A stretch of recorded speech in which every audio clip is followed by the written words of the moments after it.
Guys hello જી hello, કેમ છો તમે બધા? આઈ હોપ કે તમે બધા મજામાં હશો, સ્વસ્થ હશો, મસ્ત હશો અને તંદુરસ્ત હશો. હું પણ મજામાં છું, બટ જેવું જોઈએ એવું હોતું નથી. કંઈ નહીં, મજાક કરું છું. હું પણ મસ્ત જ છું, મજામાં જ છું. અને આજે કોઈ સ્પેશિયલ દિવસ તો નથી કે જેના માટે મને એવું લાગે કે ચલો બહાર જઈને વ્લોગ શૂટ કરવો છે કે XYZ કાંઈ પણ. આજે જસ્ટ મારા માટે નોર્મલ દિવસ છે અને મને એવું ઈચ્છા થઈ કે ચલો વ્લોગ સ્ટાર્ટ કરી દઉં, તો પછી મેં આજે વ્લોગ સ્ટાર્ટ કરી દીધો છે. અને અત્યારે વાગી ગયા છે મોર્નિંગના 9 અને હું જસ્ટ હમણાં જ ઉઠી છું અને ફ્રેશ થઈ ગઈ છું. તો ચલો હવે હું જાઉં છું નીચે અને પછી આપણે જોઈએ કે આજના દિવસમાં હું શું કરું છું. ઓલરેડી કોઈ દિવસ ખાલી તો નથી જ જતો, કંઈ ને કંઈ કામ તો હોય જ છે. ઘરનું કામ હોય એ તો નોર્મલ રેગ્યુલર વસ્તુ છે, પ્લસ બીજા કામ પણ હોય છે. તો ચલો આજે જોઈએ કે આજે હું શું કરું છું. સો ગાઈઝ, સૌથી પહેલાં તો હું આવી ગઈ છું કિચનમાં ઉઠીને સીધી, કારણ કે હજુ હું ફ્રેશ થઈ છું. મેં મારો નાસ્તો ને બધું કંઈ કમ્પ્લીટ નથી કર્યું. તો ચલો પહેલાં હું એ બધું કમ્પ્લીટ કરી લઉં, નાસ્તો ને ગ્રીન ટી ને બધું, પછી આપણે મળીએ. તો ગાઈસ આજે હું ઘરે બિલકુલ એકલી છું, કારણ કે મારા મમ્મી છે દવાખાને ગયા છે, મારા ભાઈ છે ઓફિસ ગયો છે, મારી બેન એક્ઝામ ચાલે છે તો ત્યાં ગઈ છે. મારી બેન તો મોસ્ટલી મારા નાના ઘરે હોય. હું એકલી અહીંયા ઘરે છું આજે, એટલે હું એકચ્યુઅલી બહુ બોર થાઉં છું. એટલે મારી પાસે કોઈ ઓપ્શન નથી, તો મેં કીધું ચલો હવે તમારા લોકો સાથે વાત કરું, કારણ કે બીજો કોઈ ઓપ્શન છે નહીં. તો અત્યારે હું મારો બ્રેકફાસ્ટ રેડી કરું છું. બ્રેકફાસ્ટમાં સોયા ચંક્સ, બીકોઝ બહુ હેલ્ધી હોય છે ને ઓલવેઝ ડાયટ જ્યારે તમે ડાયટિંગ કરો છો ત્યારે સોયા ચંક્સ છે બહુ બેનિફિશિયલ, બહુ ફાયદાકારક હોય. એટલે આને તો તમારે ખાવાના છે, મતલબ પ્રોટીન વાળું હોય છે અને યુઝ્યુઅલી મને તો ભાવે એટલું છે. અને હું મારા ડાયટમાં બી એડ કરું છું, ડાયટિંગ કરું છું તેમાં બી હું સોયા ચંક્સ એડ કરું છું. એટલે મોર્નિંગમાં soya chunks and green tea. First of all soya ચંક્સને મેં ગરમ પાણીની અંદર પલાળી દીધા છે. સોયા ચંક્સ કહો કે પછી તમારી ભાષામાં કદાચ તમે સોયાવડી કહેતા હોય તો ગરમ પાણીની અંદર એને પલાળી દીધા છે. અને ઘરે કોઈ ના હોય તો મજા ન આવે બિલકુલ. તો ગાઈસ જો ગ્રીન ટી મારી રેડી કરું છું. ગ્રીન ટી પીઉં છું લિપ્ટન. મને એ જ સારી લાગે છે, મતલબ ટેસ્ટફુલ હોય છે થોડી. બહુ પછી કડવી હોય તો મને ના ભાવે. તો હવે આપણે મારી ગ્રીન ટી રેડી કરી લઈએ. તો હવે હું ગ્રીન ટી મારી રેડી કરી લઉં. ગરમ પાણી એની અંદર ડીપ. અને ગાઈસ સોયા ચંક્સ પણ આઈ થિંક 2-3 મિનિટ થઈ ગઈ છે. ગાઈઝ એક પેનમાં 1 ટેબલ સ્પૂન જેટલું ઓઇલ નાખ્યું છે. ઓઇલ બહુ ઓછું નાખ્યું છે ને. હવે એમાં સોયા ચંક્સ નાખી દઉં છું અને એને મિક્સ કરી લઈએ. અને ઉપરથી થોડોક મેગી મસાલો એડ કરવાનો.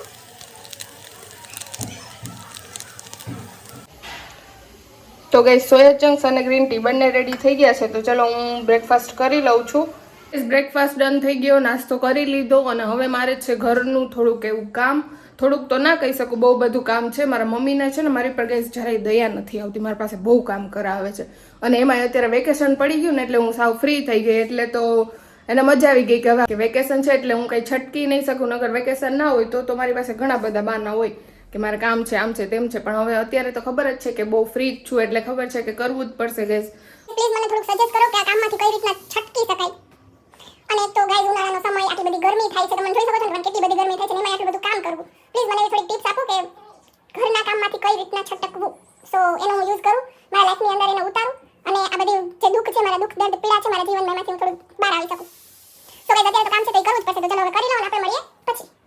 ઘરનું કામ તો બધું થઈ ગયું મારે કમ્પ્લીટ, બટ અચાનક હવે મારે જવાનું થયું છે મારી કોલેજે, કારણ કે ત્યાં એક કામ આવ્યું છે મારે ઇમરજન્સી. મતલબ કે ત્યાંથી ફોન આવ્યો હતો કે તમે અત્યારે આવી જાવ એમ, એટલે મારે અત્યારે ત્યાં જવું પડશે. અને મને એટલું પેલું થાય છે કે એક તો એટલો બધો તડકો છે, એટલી બધી ગરમી છે ને ઉપરથી મારે એકલીને જવાનું છે અને ગાડી ડ્રાઈવ કરીને જવાનું છે. એટલે એમ થાય છે કે તડકામાં શું મારી સિચ્યુએશન થશે. તો ઘરે પણ આજે એકલી છું એટલે લોકને બધું મારે આપીને જવું પડશે ગાઈસ. બહુ ગુસ્સો આવે. ક્યારેક તો મારી ઉપર એવી સિચ્યુએશન આવી જાય ને બધું મારી ઉપર આવી જાય. અને આવી ગઈ છું કિચનમાં મારી બોટલ ફિલ કરવા માટે, કારણ કે બહાર હું જાઉં છું ને ક્યાંય પણ હું બહાર જાઉં ને એટલે હું મારી પર્સનલ બોટલ પીવા માટે તો હારે લઈ જ જાઉં પાણીની. કારણ કે ફર્સ્ટ તો એ કે બહારનું પાણી મને ફાવતું નથી, અને સેકન્ડ એ કે હાઇજીન મેન્ટેન કરવું બહુ જરૂરી છે. હું હાઇજીન છે ફૂલ મેન્ટેન કરું છું, મને ચોખ્ખાઈ બહુ ગમે છે. એટલે જો મેં મારી બોટલ લઈ લીધી છે, બોટલ ભરી લઉં છું અને ત્યાર પછી આપણે જઈએ.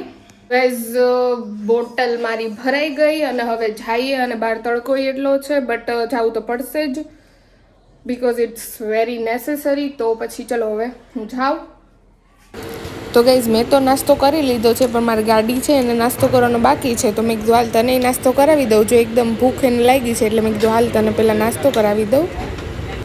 તો ચલો અબ હમ ચલે.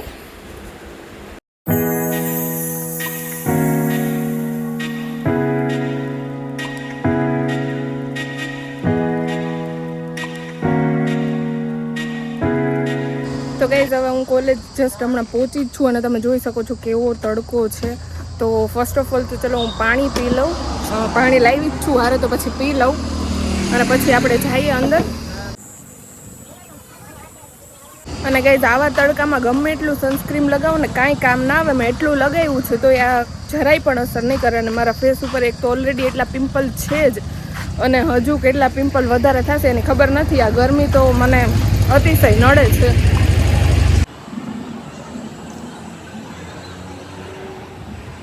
ઓલમોસ્ટ બધું કામ પતી ગયું છે કોલેજનું, અને હવે હું આવી ગઈ છું બહાર, અને હવે હું જાઉં છું ઘરે પાછા તડકામાં. તડકો માથે લઈને, મારી માથે તડકો છે ગાઈસ, દેખાય તમને? તો ગાઈસ હું ઘરે નથી ગઈ, હું આવી ગઈ છું માંગનાથમાં. અને બહુ એટલે બહુ અતિશય ગરમી હતી, બહુ તડકો હતો, એટલે થોડુંક બીપી લો જેવું થઈ ગયું અને મને પ્રોબ્લેમ બહુ રહી છે. એટલે હું આવી અહીંયા શરબતની શોપ ઉપર, કે મને એવું થયું કે ચલો હું કંઈક ઠંડુ એવું પી લઉં. તો અત્યારે હું પીવું છું વરિયાળીનું શરબત, જે મારું ફેવરેટ છે ને એ જ હું દર વખતે પીવું છું. હવે હું આવી ગઈ છું એક મસ્ત જગ્યાએ, જો તમને બતાવું. હું આવી ગઈ છું વી માટે. મારે થોડુંક કંઈ લેવું તો નથી, મતલબ ઘરેથી કંઈ ફિક્સ કરીને નહોતી નીકળી કે કંઈ લેવું છે કે નહીં, બટ રસ્તામાં વી માટે એવું તેમ થયું કે જઈ આવું. જો મારા મમ્મીને ખબર પડશે તો એ મારી સર્વિસ કરી જ નાખશે, કારણ કે કપડામાં મેં શરમ સાવ મૂકી દીધી છે કપડાં લેવામાં. એટલે અત્યારે તો મમ્મીના ઘરે જઈને કંઈ કહીશ નહીં, જ્યારે વ્લોગ જોશે ત્યારે ખબર પડી જશે. તો યસ, ચલો હવે હું અંદર જાઉં અને મારા લાયક કંઈ હોય તો જોઈ લઉં.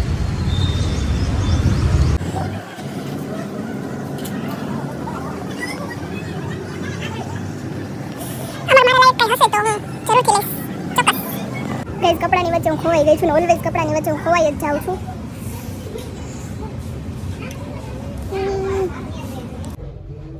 તો ગાઈઝ જો મને એક આ ગમ્યું છે, તમે જોઈ શકો છો. બીજું તો મને કંઈ ગમ્યું નહીં. મારા જેવા ટી શર્ટ જોતા હતા એ તો મને ક્યાંય ના મળ્યા.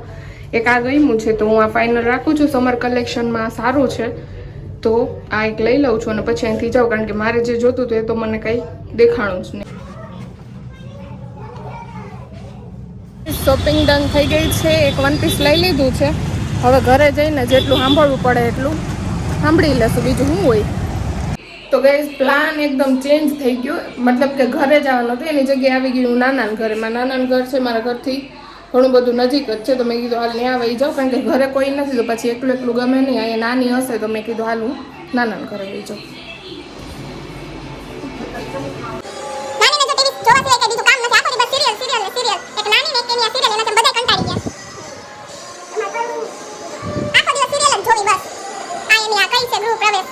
તો અહીંયા હું ને નાની બે જ છીએ, અમારા બે સિવાય ત્રીજું કોઈ વ્યક્તિ નથી. તો હવે નાની ભલે ટીવી જોઈએ અને હું જાઉં ઉપર. અને માથું એટલું દુખવા માંડ્યું અને ગરમીમાંથી આવી એટલે ખાવા પીવાનું તો પછી કાંઈ ના ભાવે, એટલે કંઈ ખાવું નથી. નહીં કાંઈ નથી ખાવું. તો હવે આવી ગઈ હું ઉપર, અને હવે વિચાર છે કે થોડીક વખત સૂઈ જાઉં. બપોરે હું બહુ સૂતી તો નથી, પણ ક્યાંક બહારથી આવીએ એટલે તડકો લાગે અને એનર્જી પણ એટલી લો થઈ જાય, એટલે એવું થાય છે કે થોડીક વખત સૂઈ જાઉં, થોડીક વાર સૂઈ જાઉં એટલે ફ્રેશ થઈ જાય. તો ગાઈઝ મેં નાઈ પણ લીધું છે, કારણ કે ગરમીમાંથી આવ્યા હોય એટલો બધો પરસેવો વળ્યો એટલે મજા ના આવે. એટલે મેં નાઈ લીધું, એટલે મસ્ત એવી નીંદર આવી જાય, બોડી ક્લીન થઈ જાય. તો ગાઈઝ મને એવું હતું કે હું શાંતિથી હમણાં સૂઈ જઈશ, પણ હોય ને અમુક દુશ્મનો એ પહોંચી ગયા છે અહીંયા. હા દુશ્મન ક્યાં આ લંગુર પહોંચી ગયા છે અહીંયા. હુઈ ગઈ છે. લંગુર એ પહોંચી ગયા. મોટી છે એટલે લાઈક કે ફોલો ના કરતા. મને એવું હતું કે હું અહીંયા શાંતિથી સૂઈ જઈશ, પણ માણસોથી જોવાય નહીં ને એટલે પછી પહોંચી જઈશ. મારા રૂમમાં એક પ્રાણ એનો કઈ રૂમ નથી, ફાકા મારે ખોટા એવું કઈ છે નહીં. તમે એની વાત ઉપર નો માનતા જાતા નહીં. જો બળતરા ગાઈસ. હવે હું ઉઠી ગઈ છું અને આઈ થિંક 1-1.5 કલાક જેવી જ મને નીંદર આવી, કારણ કે ગરમી બહુ છે. એના કારણે એસીને પણ જવાબ નથી આપતી, એવી ગરમી છે અત્યારે. એના કારણે મને બહુ ઓછી નીંદર આવી. અને હવે મને લાગી છે ભૂખ. સવારનું કંઈ ખાધું નથી, કારણ કે બપોરે તડકામાંથી આવી એટલે બિલકુલ કાંઈ ખવાનું જ નથી. અને અત્યારે હવે ભૂખ લાગી છે તો હું કંઈક બનાવું છું. જોઈએ શું બનાવું, પછી તમને બતાવીશ. તો ગાઈઝ હું બનાવું છું અત્યારે પુલાવ, કારણ કે મને બહુ ભૂખ લાગી છે એટલે. અને પુલાવ મને ભાવે પણ બહુ અને બની પણ ફટાફટ જાય, એટલા માટે એ બનાવું છું. જો એના માટે બધી વસ્તુ રેડી કરી લીધી છે, સો બની જશે એટલે હું તમને કહીશ કે કેવો બન્યો. તો પુલાવ બની ગયો છે અને બહુ મસ્ત બન્યો છે, જો હું તમને બતાવું. તો હવે અમે પુલાવ ખાઈ લઈએ. તો ગાઈઝ ખાઈ પી લીધું અને બધું ડન થઈ ગયું છે. મતલબ કે બહુ ભૂખ લાગી હતી તો હવે બધું ઓકે થઈ ગયું, મજા આવી ગઈ. બહુ મસ્ત બન્યું હતું મેં ખાધું, નિકુએ ખાધું, બેએ ખાધું, બેયને બહુ ભાવ્યો. અને હવે હું જોઉં છું ટીવી. તમને બતાવું કે હું ટીવીમાં શું જોઉં. હું જોઉં છું છોટા ભીમ. મને છે ને ટીવીમાં છોટા ભીમ જોવું બહુ ગમે. હું જ્યારે પણ ફ્રી હોય ત્યારે છોટા ભીમ ને ડોરેમોન જ જોતી હોય કારણ કે મને કાર્ટૂન જોવા બહુ ગમે. મારો ફેવરેટ શો છે છોટા ભીમ, ડોરેમોન અને એવા ઘણા બધા કાર્ટૂન છે અને એક તારક મહેતા કા ઉલ્ટા ચશ્મા મારા ફેવરેટ શો છે. એના સિવાય હું ટીવીમાં ત્રીજી કોઈ વસ્તુ જોતી નથી. અને કાર્ટૂન જોવાની કોઈ એજ લિમિટ ના હોય, તમે ગમે ત્યારે કાર્ટૂન જોઈ શકો છો. એટલે એવું નહીં રાખવાનું કે મોટા થઈ ગયા તો કાર્ટૂન નહીં જોવાના. હું જોઉં છું અને તમે પણ જોજો. નિકુ લોટ બાંધે છે એઝ યુઝ્યુઅલી એનું જ કામ છે, ડેઈલી રૂટીનનું કામ છે ને એ જ કરે રોજ. એને કોન્ટ્રાક્ટ આપ્યો છે લોટ બાંધવાનો અને વાસણ કરવાનો. હું લોટ તમને નહીં બતાવું કારણ કે મારાથી નથી જોવાતો. કઈશ કોકે વાસળી વગાડી મારા. તો ગાઈઝ અત્યારે હું આવી ગઈ છું ટેરેસ ઉપર વોકિંગ કરવા માટે. અને અહીંયા જો કેવો મસ્ત પવન આવે છે અને અત્યારે કંઈક આમ એકદમ ઠંડુ ઠંડુ એવું વાતાવરણ લાગે છે. અને ઉપરથી એમાં મારો ભાઈ છે એ આઈસ્ક્રીમ લઈ આવ્યો છે આજે સ્પેશિયલી અમારા બધાય માટે. તો ગાઈઝ મેં વોકિંગ કરી લીધું છે અને હજી હું ટેરેસ ઉપર જ છું કારણ કે એટલો મસ્ત પવન આવે છે અહીંયા ને એટલી બધી ઠંડક છે એમ થાય છે કે અહીંયા જ સૂઈ જાય એમ. પણ શું કહે પેલું નેચરલ વાતાવરણ હોય ને એમાં સુવાની કંઈક મજા જ અલગ આવે. પણ અહીંયા કોઈ નહીં સુવા દે, નીચે જ સૂવું પડશે. અને પાછળ જો ગિરનાર પર્વત છે, ગિરનાર પર્વત સામે ચંદા મામા દેખાય છે. અને હવે હું મારા વ્લોગનો અહીંયા જ એન્ડ કરું છું ગાઈઝ. જો તમને મારો વ્લોગ ગમ્યો હોય તો મારા વ્લોગને લાઇક કરજો, શેર કરજો અને ખાસ તમે મારી ચેનલ પર નવા હોય તો મારી ચેનલને સબસ્ક્રાઈબ કરજો. So take care all of you. હર હર મહાદેવ અને ગુડ નાઇટ.